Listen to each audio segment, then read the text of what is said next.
Hi everyone, welcome on board. As earlier stated, due to one issue or the other, we were not able to hold our classes today. So, um, this is the video for you to go through. Alright, so before we get started, I will just make some reference just to refresh our memories of what we discussed yesterday. So, this is our Excel environment.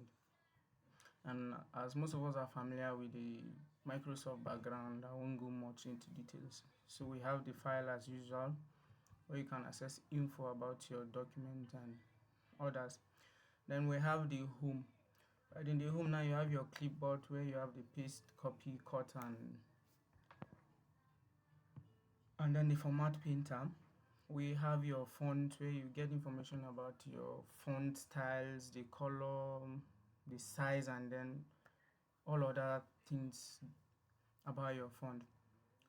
We move on further to alignment. I think this is a bit different compared to Word. In your alignment, you have your wrap text and then your merge and center. For this wrap text, what it does is it cuts the text. Let's say text is longer than the provided space. So instead of the text to keep on going in that same line, it cuts the text and bring it back to the next line. So for the merge and center, it just merges your documents to the center. And we have the general. In general here, this is where you get your data types in Excel.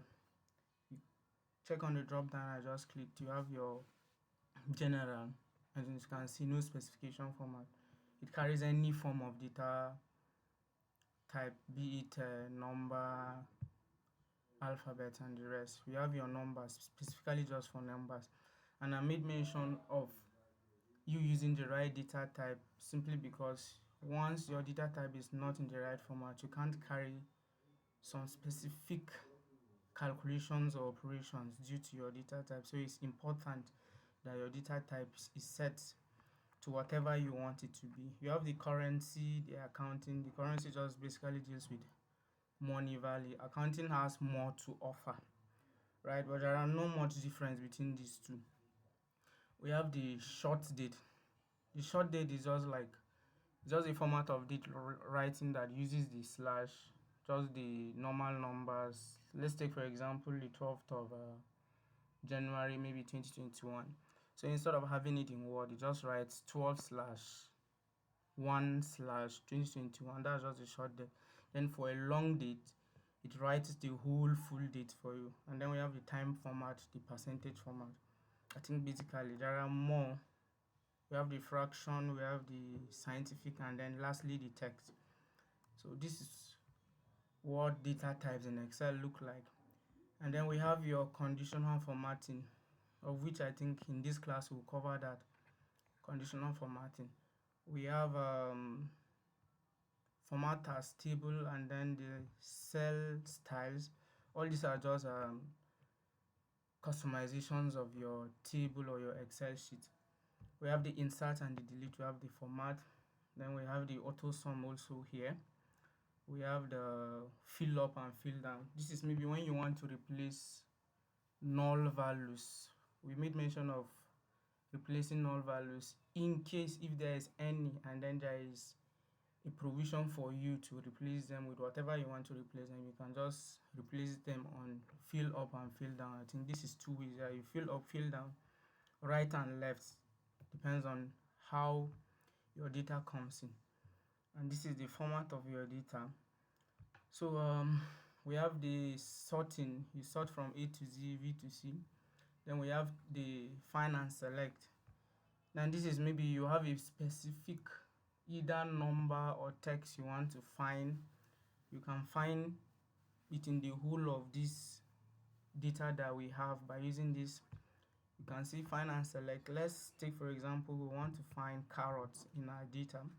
Now if I type carrot, make sure the spelling is correct since we are searching for a specific item. Let's say carrot, right? And then you can choose to find each that's each of the word individually, like separately, or you can find the words in the whole data at once. So if I decide to use define all, as you can see now, it gives me the reference of where my carrot is. It gives me the book, right? That's the sheet where the carrots are. If you look at it, we have sample liter food cells as my book, and the sheet is on what? My food cells, and then it has no name, right? But the cell now is giving me the reference to the cell. If you look at it, there is a small line around the cell here indicating where the carrot is. As a reference of what? My F2 as my first carrot here, and then the value I'm looking for is carrot, right? Now it goes down to wherever there is carrot. It keeps on finding carrot for me in my whole document. So this is just the work of find. Now if you look closely where my arrow is, there is a replace, so it comes handy. There is, after you have found something, if you want to replace it, maybe let's say with let's say beans. Now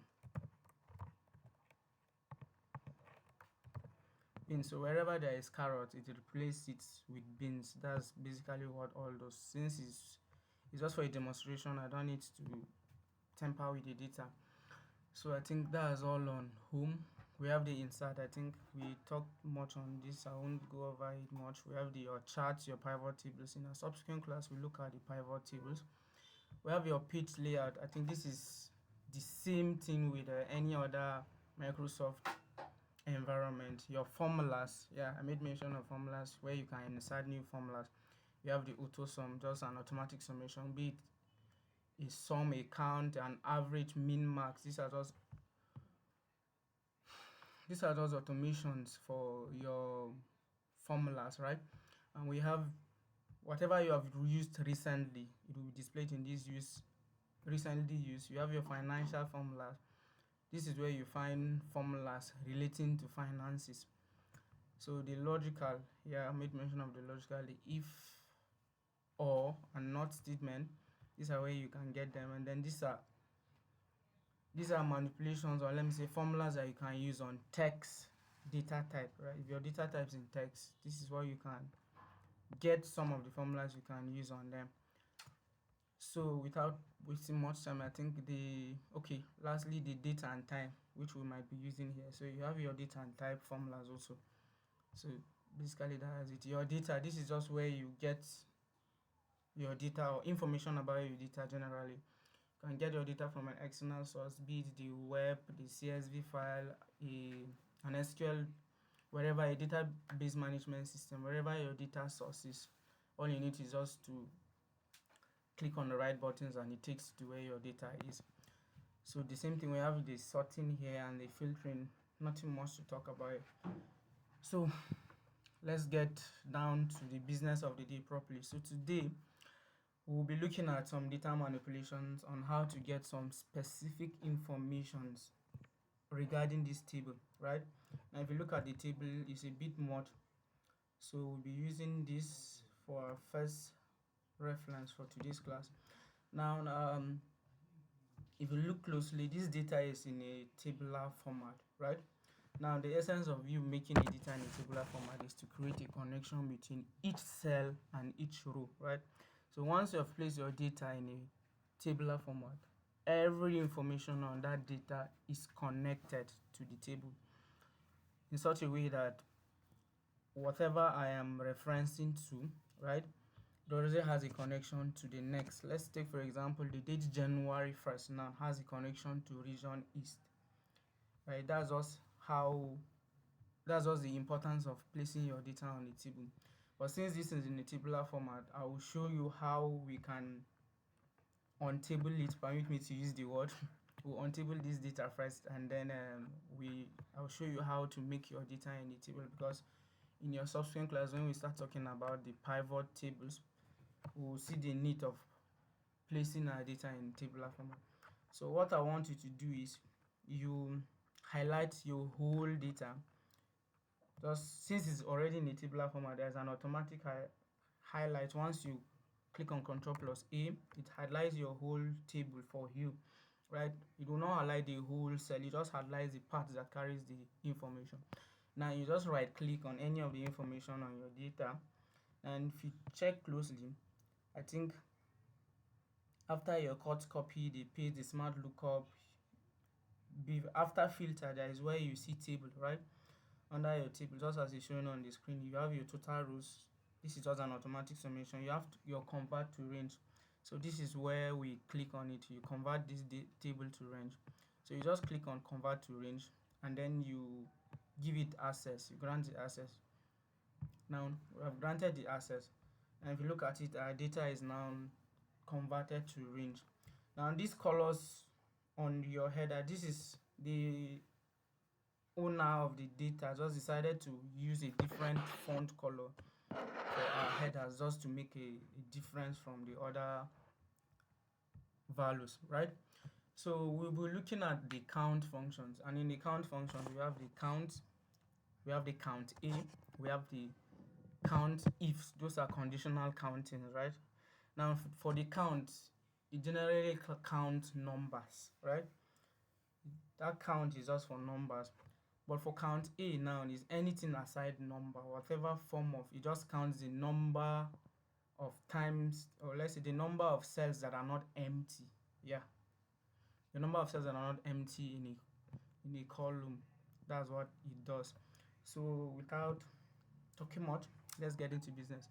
So let's take, for example, you want to find the total number of rows, or the total number of information we have on this table. That's the number of recordings that is placed on this table.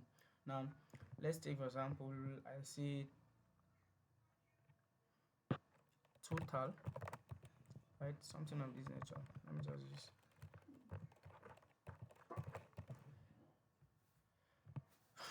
And just for a quick guide, I can decide to, let's see, make a reference or give a different customization to this my total so that it stands out. Now I can decide to change the font color, right?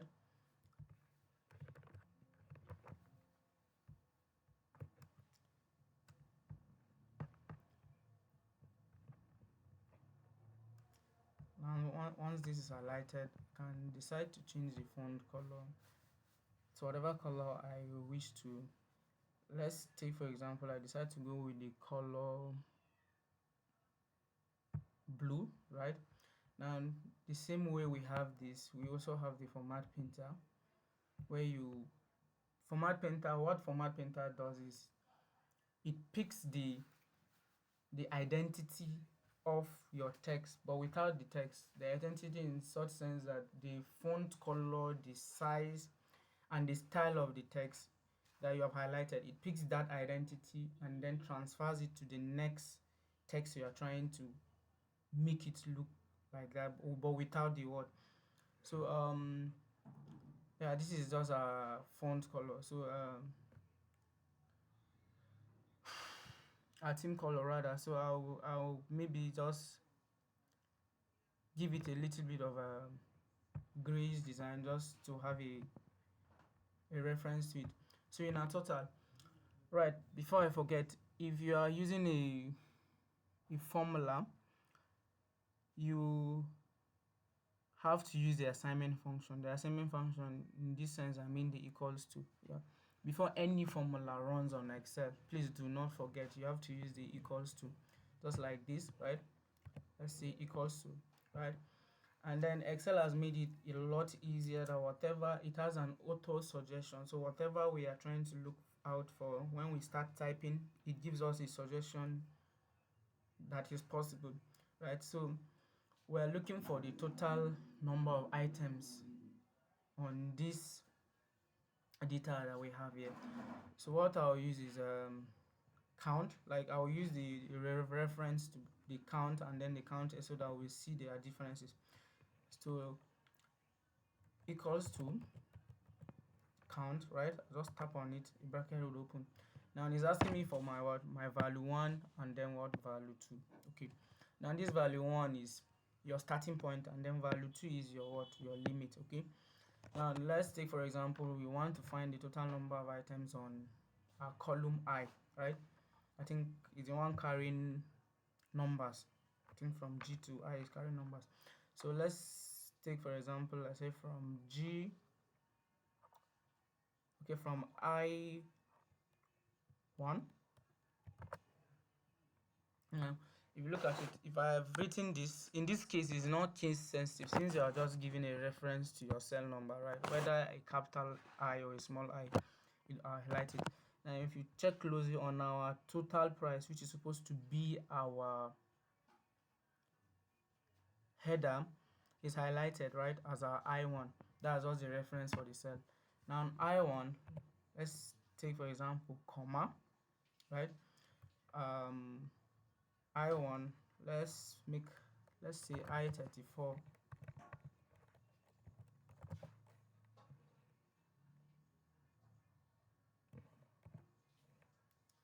Then let our value 3, okay? Let's say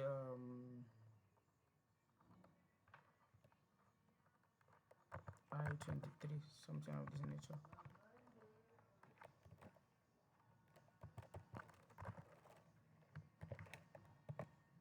And if you look at it now, it's giving us what count. That's just the number of cells that have. Now I inserted how many? I think 3 different cells, but if you look at it, it's giving us only 2 cells as a return for the count of number of cells. The reason here is our header here is not a number, okay? So it doesn't count that. It only counts the cells that have numerics or have numbers in them. So it is automatically ignoring the first cell here. Now this is where the count A comes in place. Now let's take for example, you can, once you want, if you want to change the formula you just entered, you can just double click on it and then your formula pops up. Now if I want to find my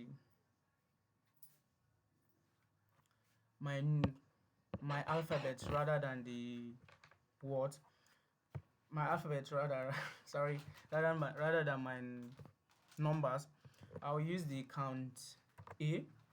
Okay, just tap on this. Now the count A, if you look at it now, because if you remember earlier I said it counts any given expression as long as it's not blank. Now if you look at the difference, and it's giving me 3 instead of the 2 that I had before, which the count is just for the numbers. The count A now is giving me 3, which is the total number of items I've selected. So this is just one instance we can use that for. So since we are trying to find the total of our items under the I, just to show us how many items you have in general, right? Now the comma is used for a separator, like if you want to handpick certain cells you want to count or you want to carry out operations on, just like I did here, the I1, the I34, and the I23, right? These are specific. But if you want it to generalize, that's to give you a certain range, we use the colon, right? So in this case, since we want the whole range, and then I'll just put my starting point as my I'll ignore the header here since we want to find the total number of data inputted. We ignore the header. We say from I2, right? And I'll just put the column, and then or let me just reference to the I since we want to find the total number of items in I in general. From my I to my I, that's my whole. If you look at it now, the whole cell is highlighted, right? That's, you are giving the range from I to I, so it covers everything in I. Now I'll just close this and run it. Okay, now we're having our total as 245 rather. Bear it in mind that this is counting even with our header, right? That's one difference between a range and then a table.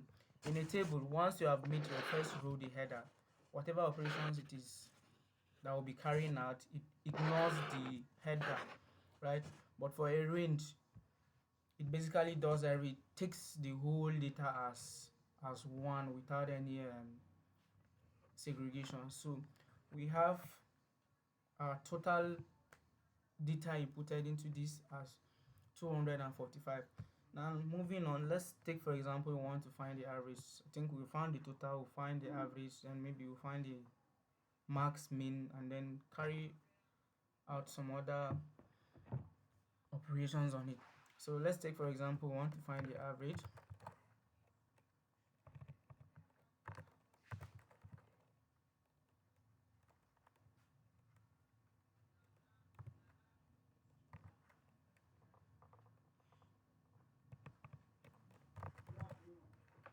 average, right? Just tap on it, it takes you to the next cell. Now for our average, the same thing. Remember, always use your equals assignment function or equals to whatever you want to call it. Now average, once you've typed on it, if you look at it, our average now is the second. Now we just tap on the average, right? And then also it's asking us for the number that we want to calculate the average for. In this case, we'll just calculate the average of the whole range. Let's use H in this case now. So H to range H. Now I close it, and then when I click on enter, look at it now, we have the average of now for average, since this is a number operation, it ignores also the first H. That's the first H1, that's our header for H, and it continues with its work for other data which are numbers. So the same thing here for our min. That's minimum.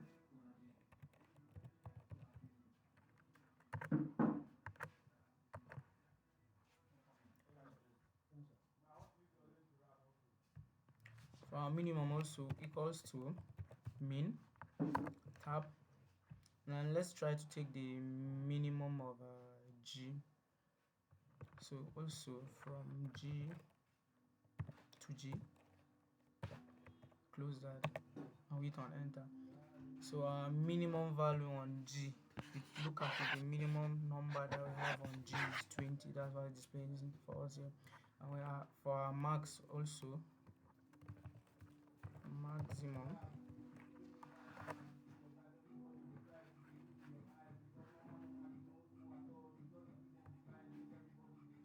For our maximum also the same thing, your assignment function and then max, tap on it and then give you the range, the same G. Let's still use the G. Look at it now, check closely inside this data, we have our maximum number there at 306.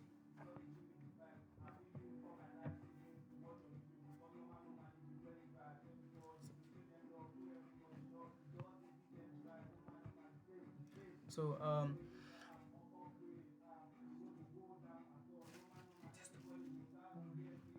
that's why we have our maximum now.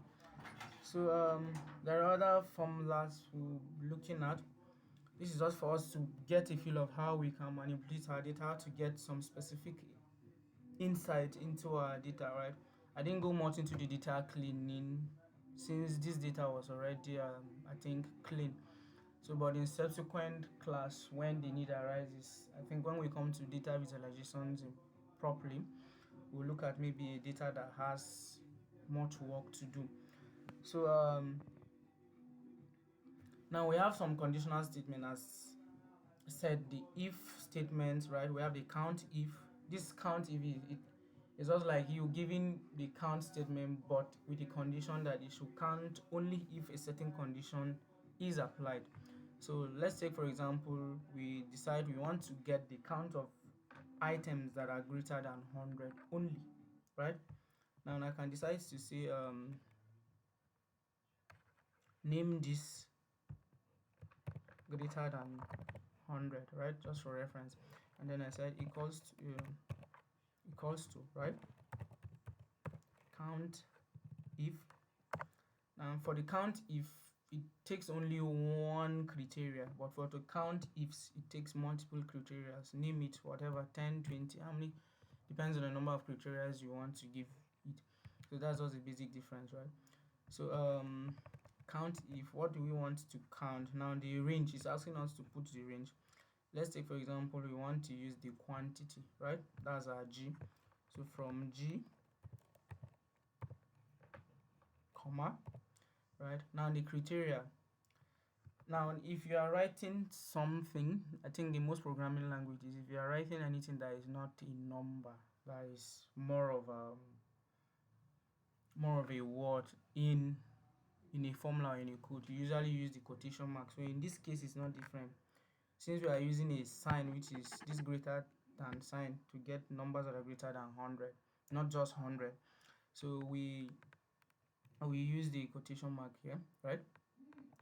Now we place on shift it, a quotation mark, we have greater than 100, and then we close it and then press on enter, and that's displayed for us. Now if you look at it now, numbers greater than 100 in our column G are what? 38. So we have 38 quantities that are greater than 100.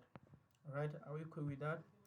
So moving on, also just like we have the count if, we have the sum if, name them, we have the average if. Whatever statement, whatever function we are using, we can apply a condition to it. Okay, so you can do well to check some of the formulas. Believe me, there are more than 1,000 formulas on Excel. I cannot run them all together, but the little I can, do well to look up, and then maybe you can add up to that knowledge. Now of course, before I forget, okay, I think we use this, okay, just the count. Now the sum also. Now let's take for example, we want to find sum total. Let's just name it sum total. Sum total of total price. Okay, now the same way, just use our equals to sum, and then we give it a range, the same range, I to I. I prefer using the range because it captures whatever, as long as the data type supports that function, it captures the information and then it gives me the result. Unless maybe the data type is in a different format, then maybe it gives me an error. So most times I just use the range since I want to find information about my whole column. So just to get the total, now click on OK. If you look at it now, we have our sum total as our total price, or let me say the total sales we have made in our food sales. So we have it, a total of what? 33,325.58. So like, lest I forget, some formulas I also want to look at. We have the VLOOK and then the HLOOK. The VLOOK is for for the vertical lookup. This basically just like define and select. For define and select, it finds every information in the whole of our data. But for the VLOOK, it searches for value in the first column, right? The first column or whatever column of our range, and then returns the value in the same row from other columns. Okay, right. And then for our HLOOKUP, it's similar to the VLOOK, but this one is horizontal. So we'll just look at them briefly before we get into conditional formatting. Okay, so for the VLOOK, the same way, of course, we use the assignment function. So let's just name this VLOOK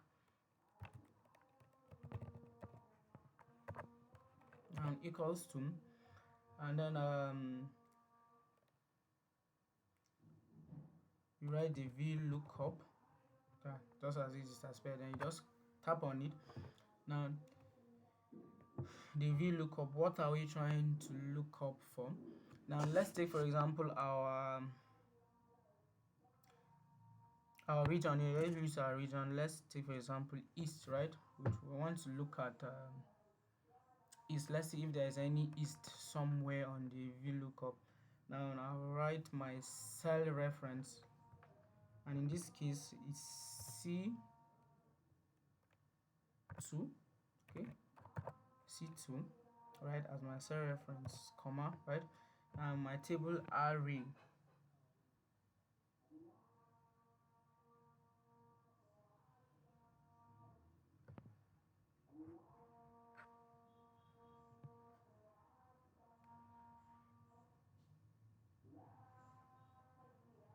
Now my table array now is my range. Where and where do I want this C2 to be looked up? Now let's take for example I want the whole data to be looked up into C2. I'll just write I.I, right? Yeah, just like this. Now if you look at it, this is highlighted. It means what I've entered here, it will only capture I.I. But let's make it more bigger. Yeah, no, I've entered too few arguments. Let's make this more bigger. Let's say from A. Yeah, just like this. Now if you look at it now, it has captured the whole table from A to I, I place my comma, right? Now my column index number. Okay, here let's take for example lookup value. Let's say 20. Okay, I said it is 23. Okay. Now my lookup column index as specified, I think it was C2. Okay. Also comma and then the range for the lookup, almost the same thing now. Yeah, just if true. Now it's just like a statement. If true, approximate match. If false, exact match. So something of that nature. Now just to be frank with you, this won't work simply because I'm using different data types. Okay. Now if you look at it, what I'm looking for is 23, and then in my whole cell I have east in that cell. So the whole idea of this won't work. This is just a demonstration to show you how some of this function actually works. Almost the same thing with the H lookup, right? So let me just write something that should work. I think equals to my lookup. Let's see.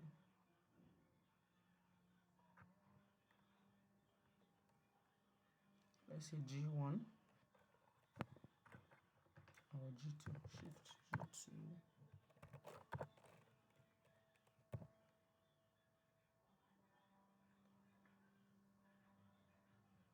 G2, comma. Okay, let's see. My G2 I have 83. Let's make it 83, right? Then comma. My table array9 is from A to I. Alright. Now I have this A to I, and then column index number. Okay, column index number here I will use that's index number. Okay, column index number here I think is 2, right? Yeah, 2, and then what next? False. Okay, false. Yeah. Tap on this and then enter. And look at it, it's now even showing me an error. It means this actually ran, but the conditions were not met. So I think I might leave this until I find a suitable data that will capture the VLOOKUP and then the HLOOKUP. So let's get into conditional formatting. Now one key thing for conditional formatting is our data must be in a tabular format. Just as I've said earlier, the idea of a table is for the connection between your rows and columns, right? So we'll still have to maybe create a table for this. So usually you just highlight your cell, right? Just like this. Yeah, just this area, you highlight it and then you click on, you can go to insert and then insert table. Now on your insert table, you look at it, there's a small tick box for you asking you to mark it, of which is telling you my table has headers. So once you've marked it, it means you are recognizing that your table has headers. So once you have clicked on OK, now you have converted this into a table. Now there's another way you can go about it, just a shortcut. Once you've highlighted your cell, you can just click on Ctrl+T, and then you have this drop box also. You just click on enter, converts your whole cell. Now if you look at it, the difference here that it is physical to the eye is on any of your header, right? Now in our range there wasn't any drop down, right? But on any of your header now, by converting this into a table, we have a small drop down that allows us to carry some calculations or some basic filtering on our columns. Like you have your sorting from A to Z and Z to A, and you have sort by color, then you have your text filters. You can choose to unmark whatever row or column you don't want in your information. Now, conditional formatting in this sense is this is we formatting our data, trying to make meaning to our data using some certain conditions. I could decide to use a condition that my total price greater than 100 should be given a color green. Okay, now I'm formatting this my data based on that condition that whatever it is greater than 100 should be highlighted green. Okay, this is just an instance for conditional formatting. We'll look at it properly now.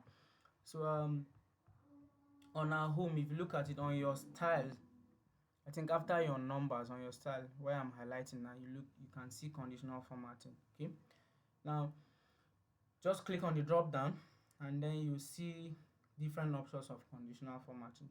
We have the highlight cell rule. Okay, now on the highlight cell rule, you have your greater than, your less than, your in between. Okay, just a certain range that just like we're using, and then we have equal to. Then we have a text that contains, this is usually just for text. Then a date occurring. When you are dealing with a data type that has date, you can use this conditional formatting. Then you can also highlight duplicate values.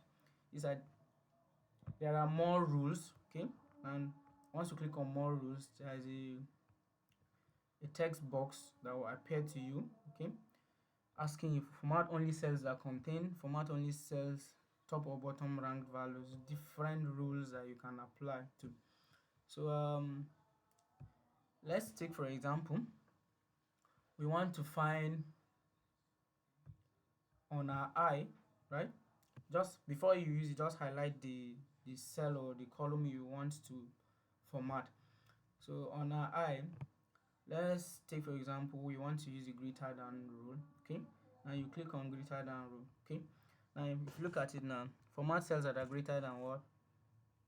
425.76, of which let's make this let's say 100. Okay, 100.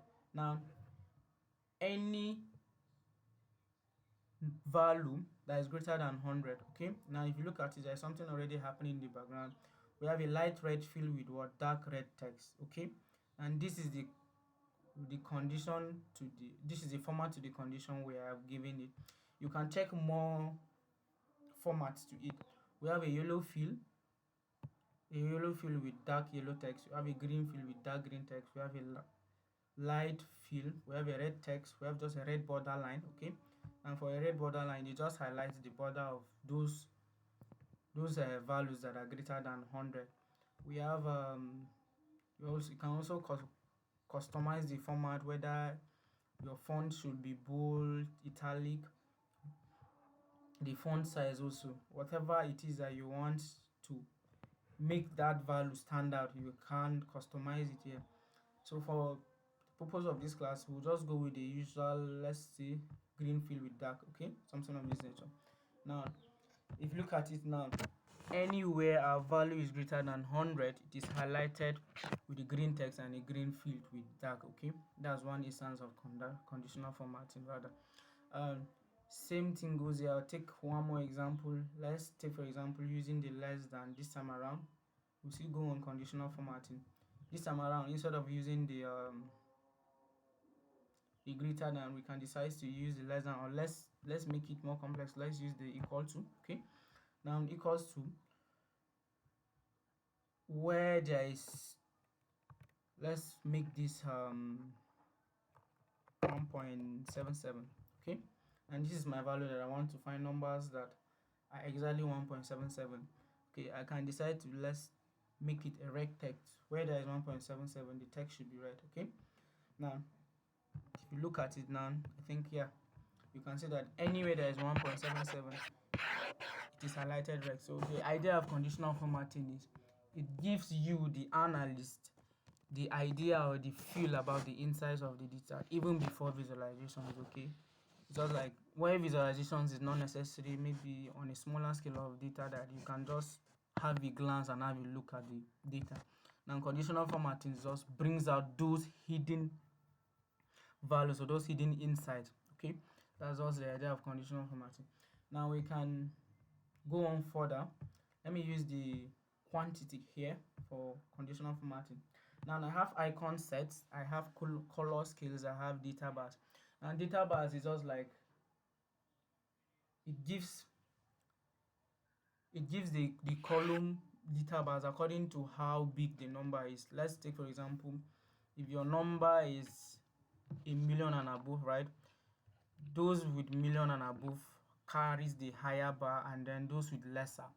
As the number decreases, the length of the bar also decreases. That's just data bars for you. So these are just color differences. If you look at it, once I just hover over all this gradient field, the conditions already, since the cell is highlighted, those bars are already showing. And if you look at it now, since our number, I think the highest number should be around 300 and something, 200 here, since it's the highest we can see. This I meant this is showing as our highest bar. Now the same thing with color scales. If you look at color scales now, color scales gives you a range, okay? From certain range to certain range, it carries this particular color, and then from certain range to another range, it also carries a specific color. So I think let's use the color scale for this just to show it. Now for color scale, okay, once I just click on, depends on any color I want.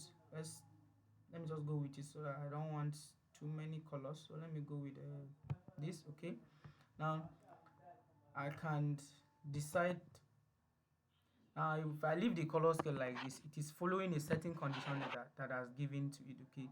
Any number lesser than 100 is blue, okay? Any number now between 100 and 200 has a lighter red, and then from 200 and above it's carrying more darker red. That's just the condition it has given to this. But let me go to more so that you could see how you can change the conditions to this. Now if you look at it now, you have this drop down box. Now we have the formatting style here, right? We said the rule where I was setting is what format all cells based on their values, okay, just based on their values. Now we set the format style as a 2 color scales. We can set it either to a 3, to a data bar, to an icon set, okay? Now we have our minimum, that's what should be our least value, okay? And already it is set to the lowest value in our column should be our minimum value, okay? Now it can be the number, it can be the percentage, it can be the formula or percentile, whatever the case may be. Now also the maximum should be our highest, okay? That's just what the conditions are. Now they said value for what? The lowest value. Already we have set the type, it should be minimum. So this will not be highlighted because we already gave you the condition that the value should be the highest and the minimum. Now if you look at the colors now, this is now the range of the color, okay? As the number increases, the color becomes more darker, and the number decreases, the color becomes lesser. So that's just the condition we apply to. We can decide to change this color. Let's take for example, maybe I decide to use this, not much of a difference actually, so I have something of this nature. So that's also what color scale is about. So I'll still go further to look at icon set. Now icon set and color scales, and then I think data bars are not much of any difference. They just carry different font style, or let me say format style. Now for icon set, it uses shapes, right? It gives you shapes based on how large or how small the number is. Now when your number is, let's say, greater than 1, okay, icon set, just to highlight a certain point. Now on a 3 arrow colored, now if you look at it, once I've just highlighted on it, now it shows me that any number that is greater than I think 2.5 is carrying a green arrow showing what? An increase, right? Those numbers that are lesser than 2 is carrying a red arrow and is pointing downward. And then the numbers between 2 to 2.5 is carrying just a normal arrow, just numbers in the medium. So these icon sets use the idea of the average, okay? That is a rule I think it has stated here. So there are different icons. Once I hover on them, you can see how the icon changes. You can pick the most suitable for your visualization. These are just the way you can make your data looks more insightful. In case a visualization is not required or needed, these are how you can just carry your analysis just on your data without the visualizations here. So whatever your shape or your icon you have decided to use, once you hover on them, and then with the setting condition that you have set, it gives you your outcome. Okay, these are different these are also indicators. These are I think these are ratings. Okay, we have the 3-star rating, and then we have the bar ratings. Okay, I think 4-bar ratings, 5-bar ratings. This also the 5 boxes. There are more rules. You can check for more rules. Once whatever you're doing on conditional formatting, it takes you to this new formatting rule. Whatever rule you want, you can set on. If you look at it now, you have your data bars, you have the color scale, whether 2D or 3D. So whatever formatting you want to do, these are where you can do. Now if you look at it here, I think on the icon now, the condition stated here is a green for when the value is what, greater than or equals to what, 67, and then a faint, sorry, I'm bad at colors, a faint yellow when the number is greater than or equals to 23. Okay, now the type here is using what, a percentage. Okay, now you can change it to the number exactly, right? Now once I've changed the number, it's telling me now when the number is what, from 0 to, that's from 33, so carry a green. And then when the number, yeah, something of this nature, I can change it from percentage to number, and then I have to insert this direct. Since I've changed from percentage to number, let's say for example, let's say it should show a green icon when the number is 2. It should show this when the number is, let's say, 1, right? And then lastly, but this. Okay, and these are the conditions I've set for this. Now if you look at it now, anywhere the number is 2 and above, it shows us the green. Anywhere the number is lesser than 2 but greater than 1, it shows us just a yellow box. And anywhere the number is lesser than 1, of which is like we don't have any number lesser than 1, so the other third condition is ignored. So what this is what conditional formatting is.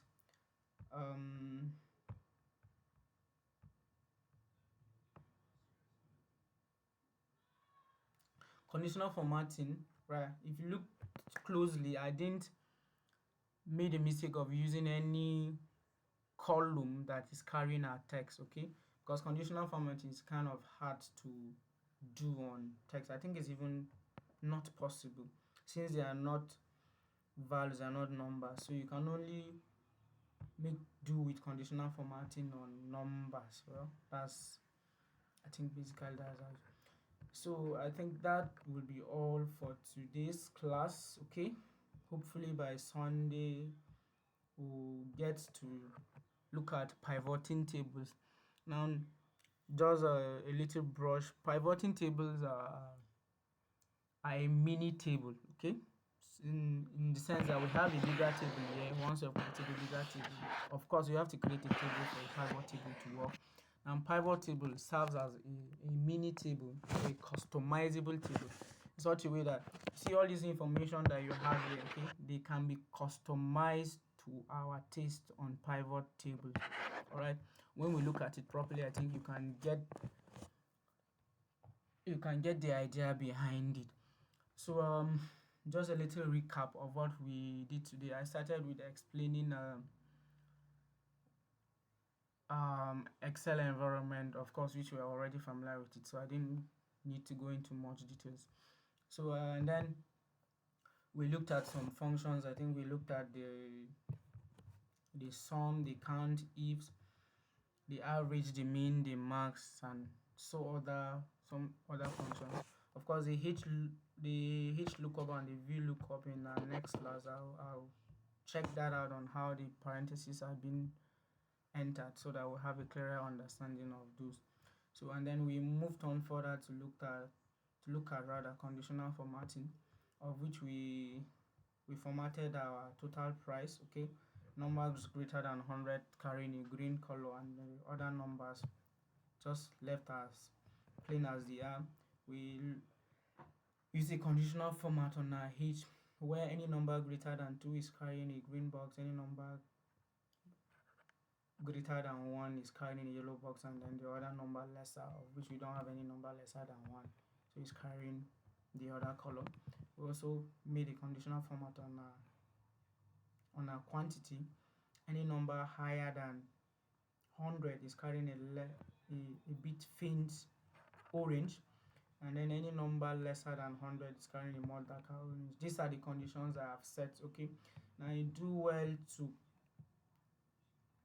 get acquainted with conditional formatting, because you might be using it a lot, especially in an area where your visualizations doesn't come in place yet. Okay, you will need to use this just to create references and give directions to whoever is looking at your data.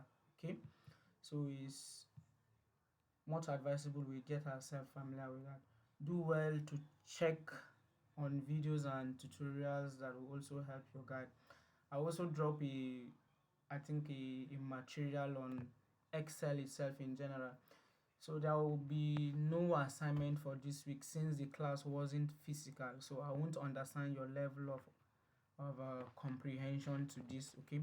So, but your feedback on the group will determine how our lectures will go on next class. So just do well to look at this video. Any questions, if you have any questions, please do well to reach out to me. Okay, I'm always available.